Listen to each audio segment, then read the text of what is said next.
Number 21 سورۃ لقمان کی آخری آیت۔ اعوذ باللہ من الشیطان الرجیم، بسم اللہ الرحمن الرحیم۔ ان اللہ عنده علم الساعة وینزل الغیث ویعلم ما فی الارحام وما تدری نفس ماذا تکسب غدا وما تدری نفس بأی ارض تموت ان اللہ علیم خبیر۔ قیامت کی گھڑی کا علم یقیناً اللہ ہی کو ہے، وہی بارش برساتا ہے اور وہی جانتا ہے کہ ماؤں کے پیٹ میں جو ہے، اور کسی نفس والے کو، متنفس کو یہ پتہ نہیں کہ وہ کل کیا کمائے گا، اور نہ کسی جاندار کو یہ پتہ ہے کہ کون سی زمین میں اسے موت آئے گی۔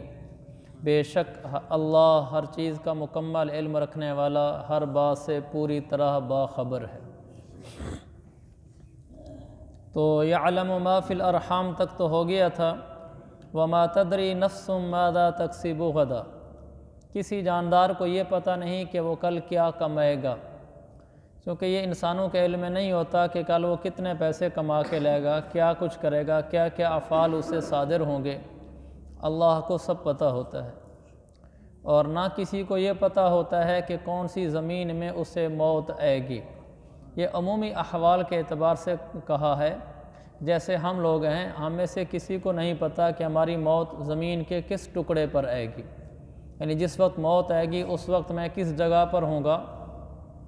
عام طور پر یہ ہے کہ لوگوں کو اس کا پتہ نہیں ہوتا۔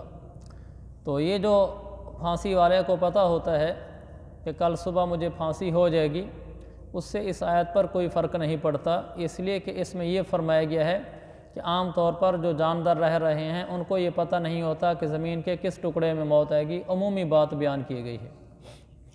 اللہ آگے فرمائے، بے شک اللہ ہر چیز کو جاننے والا اور ہر چیز سے باخبر ہے۔ سورۃ السجدہ، اس سورت کا نام تنزیل السجدہ بھی ہے، الف لام میم سجدہ بھی ہے، سورۃ السجدہ بھی ہے۔ صحیح بخاری کی ایک حدیث میں ہے کہ رسول پاک صلی اللہ علیہ وسلم جمعہ کے دن نماز فجر کے اندر یہ پہلی رکعت میں بکثرت یہ سورت پڑھا کرتے تھے۔ جمعہ کے دن نماز فجر میں پہلی رکعت میں یہ سورت اکثر پڑھا کرتے تھے۔ اور ایک حدیث میں ہے کہ آپ رات کو سونے سے پہلے 2 سورتوں کی تلاوت ضرور فرماتے تھے، ایک یہی سورت سجدہ اور دوسری سورہ ملک، یہ 2 سورتیں آپ پڑھ لیا کرتے تھے۔ باقی سورت کا نام سجدہ اس لیے ہے کہ اس کی آیت نمبر 15 سجدے والی آیت ہے، اس لیے سورت کا نام سورۃ السجدہ ہے۔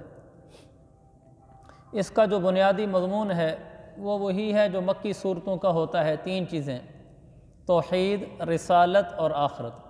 اس صورت میں بھی بطور خاص یہ 3 مضمون بیان کیے جائیں گے، توحید بیان ہوگی، رسالت بیان ہوگی اور آخرت بیان ہوگی، اور ساتھ ساتھ جو کفار عرب اعتراض کرتے تھے ان اعتراضات کا بھی جواب دیا گیا ہے۔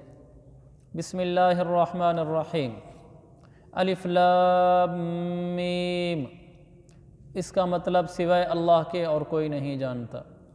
تنزیل الکتاب لا ریب فیہ من رب العالمین، من رب العالمین، رب العالمین کی طرف سے یہ ایک ایسی کتاب اتاری جا رہی ہے جس میں کوئی شک کی بات ہی نہیں ہے، ساری باتیں پکی ہیں، سب کچھ اس میں پکا ٹھکا ہے، اللہ کی طرف سے اتاری اس کتاب میں شک نام کی کوئی چیز نہیں۔ ام یقولون افتراہ، یہ تراہ پڑھیں گے، را کے اوپر کھڑی زبر ہے، آگے ایک شوشہ یعنی ایک ڈنڈی دی ہوئی ہے، یہ ڈنڈی ویسے دی ہوئی ہے یعنی پڑھنے کے لحاظ سے یہ کوئی حرف نہیں ہے، بس عربی گرامر کی وجہ سے دی ہوئی ہے۔ تو گویا کہ یوں لکھا ہوا ہے، را کے اوپر کھڑی زبر اور آگے سیدھی ہا لکھی ہوئی ہے بس۔ ام یقولون افتراہ، کیا لوگ یہ کہہ رہے ہیں کہ پیغمبر نے اس قرآن کو خود گھڑ لیا ہے؟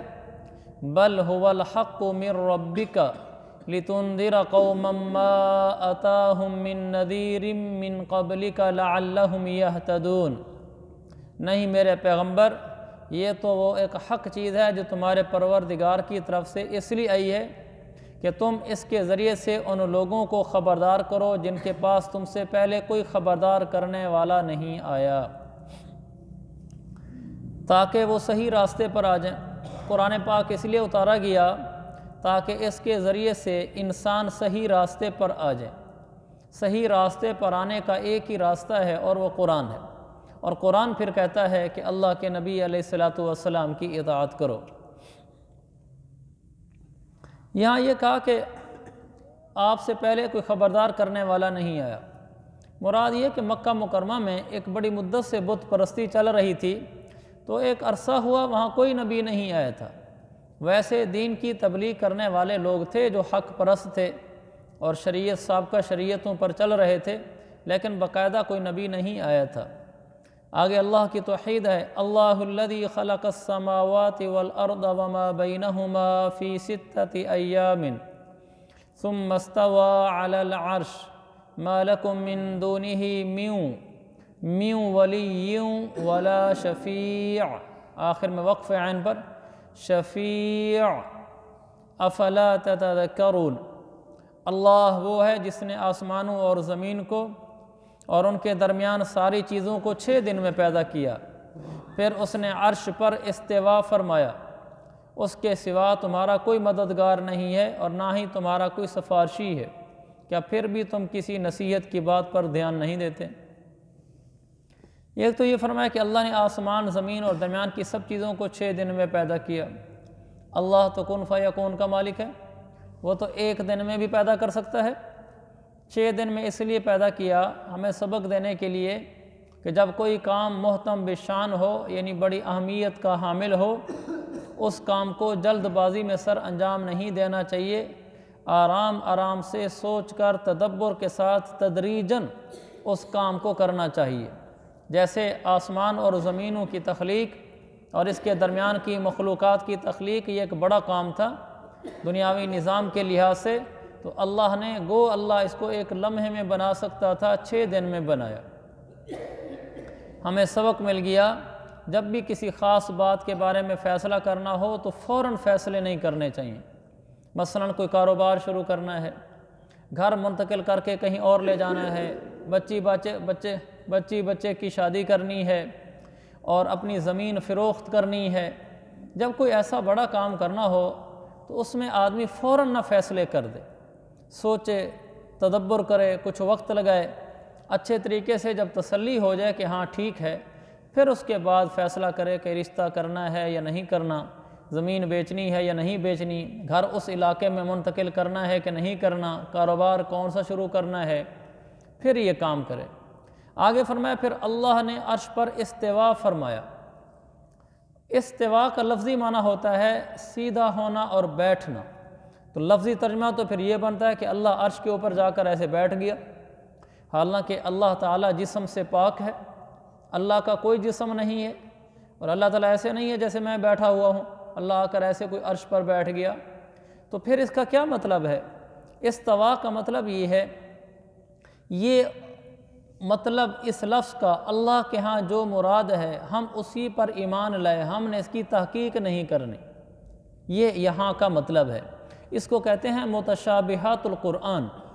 قرآن کی کچھ آیات ایسی ہیں جن کے بارے میں اللہ تعالیٰ نے مفہوم کو واضح نہیں فرمایا، اس لیے کہ اللہ تعالیٰ امتحان لینا چاہتا ہے کہ کون لوگ ہیں جو اس طرح کی باتوں کے پیچھے پڑتے ہیں، اور کون لوگ ہیں جو اللہ کی اس بات کو تسلیم کر لیتے ہیں کہ ٹھیک ہے ہم اس کی تحقیق نہیں کر سکتے، تحقیق نہیں کرتے۔ تو قرآن میں آتا ہے جن لوگوں کے دلوں میں ٹیڑھ ہوتا ہے، کجی ہوتی ہے، الذین فی قلوبہم زیغ فیتبعون، جن لوگوں کے دلوں میں ٹیڑھا پن ہوتا ہے تو وہ پھر غلط چیزوں کے پیچھے چل پڑتے ہیں۔ تو ایسی آیات کے بارے میں یہ عقیدہ رکھنا چاہیے کہ چونکہ عربی میں ہے اللہ نے عرش پر استوا فرمایا، اب استوا کا کیا مطلب ہے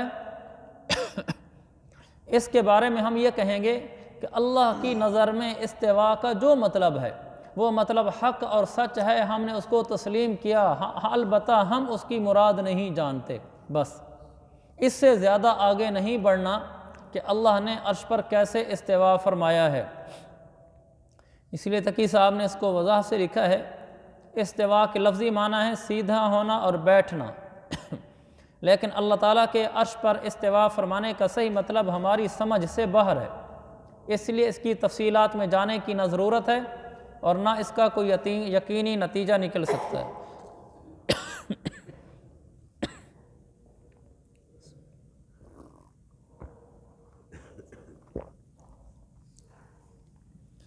اس لیے اس کی تفصیلات میں نہ جانے کی ضرورت ہے، نہ اس کا کوئی یقینی نتیجہ نکل سکتا ہے۔ اتنا ایمان رکھنا کافی ہے کہ جو کچھ قرآن کریم نے فرمایا ہے وہ برحق ہے بس۔ یہ بات اس لیے بھی میں نے تھوڑی سی وضاحت سے کر دی، ہمارے ہاں بعض لوگ اس پر بڑی بحث کرتے ہیں، اس لفظ کے اوپر، استوا علی العرش کے اوپر، تو اس کا صحیح سالم راستہ یہی ہے، بس یوں کہا جائے کہ اس جملے کا جو مطلب اللہ کے نزدیک ہے وہ حق اور سچ ہے، ہم نے اس پر ایمان لائے بس، ہم اس سے زیادہ اس کی باریکی میں نہیں پڑھتے۔ اتنی بات واضح رہنی چاہیے، اللہ تعالیٰ ہم انسانوں کی طرح نہیں ہے، یہ بات تو بنیادی عقیدوں میں سے ہے۔ یعنی ہم کہتے ہیں نا اللہ تعالیٰ نظر رحمت سے دیکھتا ہے، اللہ پکڑتا ہے لوگوں کو، اللہ کی پکڑ میں وہ آیا ہوا ہے، تو اس کا یہ مطلب نہیں ہے کہ اللہ تعالیٰ کا ہمارے ہاتھ کی طرح کوئی ہاتھ ہے اور اللہ جا کر ایسے پکڑتا ہے اس کو۔ اللہ دیکھتا ہے، حدیثوں میں بھی آتا ہے اللہ دیکھتا ہے، اور ہمارا بھی عقیدہ اللہ میں دیکھ رہا ہے، تو اس دیکھنے کا یہ مطلب نہیں ہے کہ جیسے میری آنکھیں اور میں دیکھ رہا ہوں اللہ کی بھی کوئی ایسی آنکھیں ہیں، ایسا نہیں ہے۔ ہم مخلوق ہیں، اللہ تو مخلوق کی طرح ہے ہی نہیں، اللہ تو خالق ہے۔ تو اللہ تعالیٰ دیکھتا ہے، اللہ پکڑتا بھی ہے۔ پکڑنے کا کیا مطلب؟ وہ اپنی شان کے مطابق پکڑتا ہے۔ دیکھنے کا کیا مطلب؟ جب ہم یہ بھی نہیں کہتے کہ اس کی ایسی آنکھیں ہیں، پھر دیکھنے کا کیا مطلب؟ وہ اپنی شان کے مطابق دیکھتا ہے۔ اسی طرح کئی جگہ پر آتا ہے کہ اللہ تعالیٰ نے، جیسے یہاں اللہ تعالیٰ نے عرش پر استوا فرمایا، اللہ نے استوا فرمایا جیسے اس کی شان کے مطابق ہے۔ تو جب اس طرح کی باتیں آتی ہیں کہ اللہ تعالیٰ اپنی شان کے مطابق دیکھتا ہے، اپنی شان کے مطابق پکڑتا ہے، اپنی شان کے مطابق اللہ تبارک و تعالیٰ نے استوا فرمایا، تو اس کی شان کیا ہے؟ اس کی شان ما وراء الورا ہے، ہماری سوچوں سے اوپر ہے، لہذا ہماری عقلیں قاصر اور عاجز ہیں اللہ کی اس شان کو سمجھنے سے۔ ہمارا یہی عقیدہ ہے کہ اللہ ہم انسانوں کی طرح نہیں ہے۔ پھر وہ کیسا ہے؟ وہ ایسا ہے جیسے اس کی شان ہے۔ اس کو عربی میں کہتے ہیں کما یلیق بشانہ، جیسے اللہ کی شان ہے بس اللہ ویسے ہے، اور اس کی شان کیسی ہے؟ وہ ہماری سمجھ سے بالاتر ہے۔ بس اتنی بات ہے کہ اس کی شان سب سے بلند ہے، اور اللہ ہم انسانوں کی طرح نہیں ہے، ہم اس کی مخلوق ہیں، وہ ہماری طرح نہیں ہے۔ بس اتنا ایمان رکھنا ہمارے لیے کافی ہے۔ ما لکم من دونہ من ولی ولا شفیع، اللہ کے علاوہ انسان کا کوئی مددگار نہیں ہے، نہ ہی کوئی سفارشی ہے۔ یہ مشرکین کہا کرتے تھے کہ بت قیامت والے دن ہماری سفارش کریں گے۔ فرمایا سفارش صرف اللہ کی طرف سے سفارش آئے گی، یعنی اللہ جس کو اجازت دے گا سفارش کرنے کی وہی سفارش کریں گے، اور اللہ نبیوں کو، اولیاء کو، شہداء کو، اور علماء کو، اور حفاظ کو، صلحاء کو، ان کو اللہ تعالیٰ سفارش کا، شفاعت کا اختیار دے گا، بتوں کو نہیں دے گا۔ کوئی بت کسی کی سفارش نہیں کرے گا۔ ہاں البتہ قیامت والے دن حافظ باعمل ہو وہ سفارش کرے گا۔ اپنے گھر کے 10 افراد ایسے کلہم قد وجبت لہ النار، حدیث میں آتا ہے، گھر کے 10 ایسے آدمی جن کے لیے جہنم واجب ہو چکی ہو، یہ باعمل حافظ ان کو جہنم والے کھاتے سے نکال کر جنت میں لے جائے گا اپنی سفارش سے۔ تو یہ بہت بڑی بات ہے، ہمیں اپنے بچوں کو حافظ بنانے کا ذوق ہو کہ کم از کم بچہ سب سے پہلے تو ماں اور باپ کو پکڑے گا کہ آپ اے میرے ساتھ جنت میں چلیں۔ تو یہ بڑی بات ہے کہ انسان گناہوں کی وجہ سے اگر جہنم میں جا بھی رہا ہو تو اس اپنے بچے کی برکت سے جنت میں چلا جائے۔ دوسرے شوق ہمیں ہوتے ہیں، یہ شوق بھی ہونا چاہیے کہ میرا بیٹا حافظ بن جائے، میرا بیٹا عالم بن جائے۔ اسی طرح علماء سفارش کریں گے، قیامت والے دن لوگ جنت کی طرف جا رہے ہوں گے، نیک صالح عابد آدمی آئے گا، اللہ کے سامنے پیش ہوگا، اللہ فرمائے گا ادخل الجنہ، جنت میں چلا جا۔ دوسرا نیک آدمی آئے گا، اللہ فرمائے گا جنت میں چلا جا۔ جب عالم آئے گا اللہ فرمائے گا قف، تو ٹھہر جا، تشفع للناس، تو لوگوں کے لیے سفارش کر، جس کی تو سفارش کرے گا میں اسے جنت میں بھیج دوں گا، اس لیے اس کا مقام ہوگا۔ دنیا میں اگر کسی کی کوئی خدمت کی ہوگی تو اس خدمت کی برکت سے بھی انسان جنت میں چلا جاتا ہے۔ ایک حدیث میں آتا ہے جس کا مفہوم یہ ہے کہ ایک آدمی جہنمیوں کی صف میں کھڑا ہوگا، اس کے سامنے سے ایک آدمی گزرے گا جو جنتی ہوگا، تو جہنمی آدمی اس جنتی کو کہے گا کیا آپ وہ نہیں ہیں جس کو میں نے پانی پلایا تھا یا جس کی میں نے فلاں خدمت کی تھی؟ وہ کہے گا جی ہاں۔ تو کہے گا میری سفارش کر دے اللہ کی بارگاہ میں، تو وہ پھر سفارش کرے گا کہ یا اللہ اس نے میری خدمت کی تھی، اس خدمت کی برکت سے اللہ تعالیٰ اس کی سفارش قبول کرے گا اور اس کو جنت میں لے جائے گا وہ آدمی۔ تو سفارش کے حق آخرت میں ملیں گے، تو ان لوگوں کو سفارش کا حق تو ہوگا جن کو اللہ دے، باقی انبیاء کو تو سفارش کا حق ہے ہی ہے، وہ تو بڑی ہستیاں ہیں۔ جب حافظ اور عالم کو ہے تو پھر نبی کا کیا پوچھنا۔ آگے فرمایا یدبر الامر من السماء الى الارض ثم يعرج الیہ فی یوم کان مقدارہ الف سنۃ مما تعدون۔ وہ آسمان سے لے کر زمین تک ہر کام کا انتظام خود کرتا ہے، اللہ کا نیچے کوئی وکیل نہیں ہے کہ جیسے اللہ تعالیٰ یوں کام کروانے کا محتاج ہو جیسے ہم اپنے وکیل کے محتاج ہوتے ہیں۔ ہاں اللہ تعالیٰ نے ڈیوٹیاں لگائی ہوئی ہیں فرشتوں کی، لیکن اس کی تدبیر، اس کا انتظام اس کے اکیلے اپنے ہاتھ میں ہے۔ اس سب نظام کو چلاتا اللہ اکیلا ہے، اللہ کے ساتھ کوئی شریک نہیں ہے۔ پھر وہ کام ایک ایسے دن میں اس کے پاس اوپر پہنچ جاتا ہے جس کی مقدار تمہاری گنتی کے حساب سے 1000 سال ہوتی ہے۔ 1000 سال ہونے کے برابر کا کیا مطلب ہے؟ یہ بھی وہی بات ہے کہ اللہ ہی بہتر جانتا ہے کہ 1000 سال کے برابر کا کیا مطلب ہے۔ ایک مطلب علماء نے یہ بھی لکھا ہے کہ ہمارے جو کام 1000 سال میں ہوتے ہیں اللہ کے نزدیک وہ گویا مقدار ایک دن ہے۔ آگے فرمایا ذالک عالم الغیب والشہادۃ العزیز الرحیم، وہ ہر چھپی اور کھلی چیز کا جاننے والا ہے، اس کا اقتدار بھی کامل ہے، اس کی رحمت بھی کامل ہے۔ الذی احسن کل شیء خلقہ، اللہ وہ ہے جس نے جو چیز بھی پیدا کی بہت اچھی پیدا کی۔ وبدأ خلق الانسان من طین، اور انسان کی تخلیق کی ابتدا اس نے گارے مٹی سے کی، انسان کی ابتدا مٹی اور گارا ہے۔